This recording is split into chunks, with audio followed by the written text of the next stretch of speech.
Hi, and welcome back to the Save It for Parts channel. Lately, we've been working on this DIY railroad cart, or railbike, that's mostly made out of trash. And last time we had this out on a railroad, it crashed a few times. Now I've determined that the main problem is that the wheels are too narrow. They don't stay on the track very well. They're only about half the width of an actual train rail. So I need to make these wheels a little bit wider. And to do so, I'm going to take the thing apart, brush the snow off of it, because it's been sitting outside here for a little bit, bring it inside the garage, and see what I've got that I can use to enhance those wheels a little bit.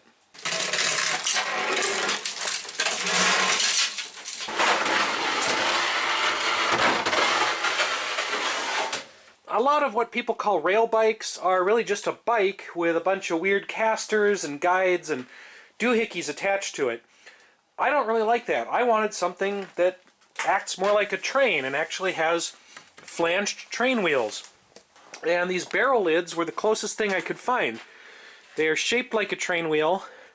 They just aren't quite wide enough. So I'm going to go outside and look for some barrels and see if I can cut rings out of the barrels and then plastic weld those rings on here to make this wheel come out a little bit more in this direction. So this is what a barrel lid looks like as is on a railroad track. So about double the width would be good. Now fortunately, as a professional hoarder, I have a lot of barrels hoarded in the backyard. So I just need to get one out of the ice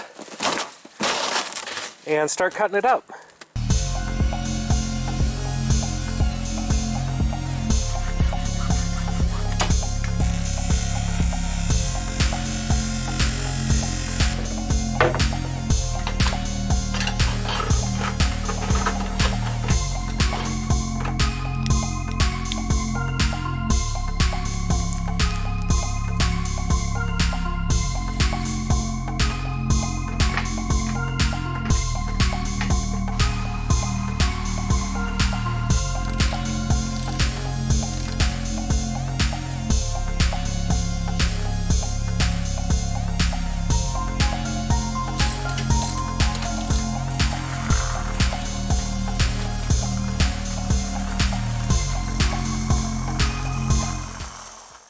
Alright, so as I've mentioned, this is a completely abandoned railroad that we're testing this on.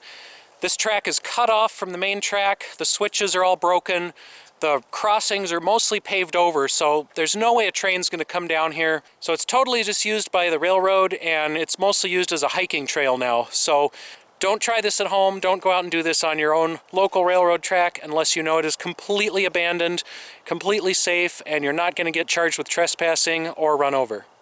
Carl's using one of the more traditional rail bike designs, so we're going to see how these two compare.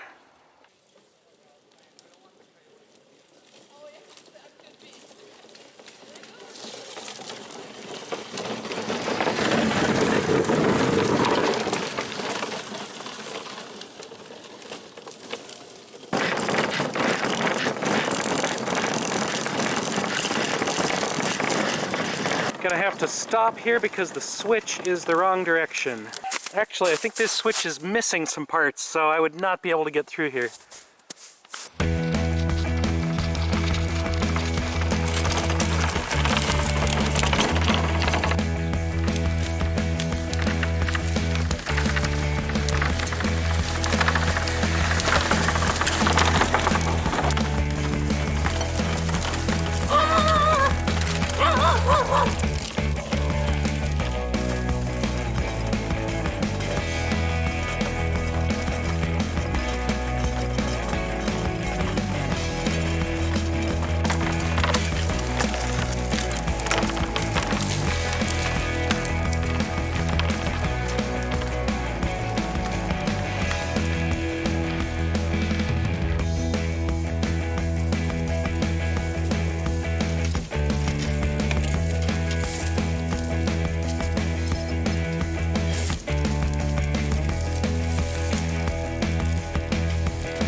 These switches are kind of problematic because their mechanism's frozen shut, and then in some of them there's some pieces missing, so you can't even go through it the correct way.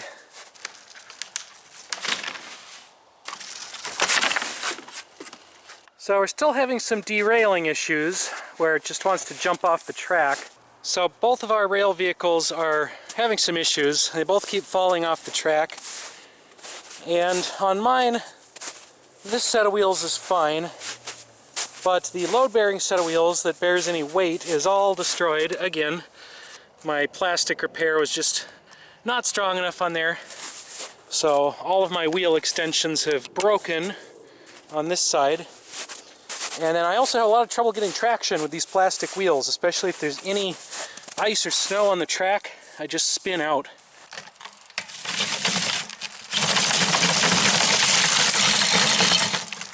Maybe I'll just start from scratch and build something else with metal wheels. So that's about it for this video. We're going to push this piece of junk home and probably let it get buried under the snow because I don't really know how else to improve it. So if I do another rail bike or rail vehicle, I think I'm going to use different wheels and a more rigid frame. Check out my other videos for the build process on this, and make sure to like and subscribe so you can see what I come up with next time. Thanks for watching.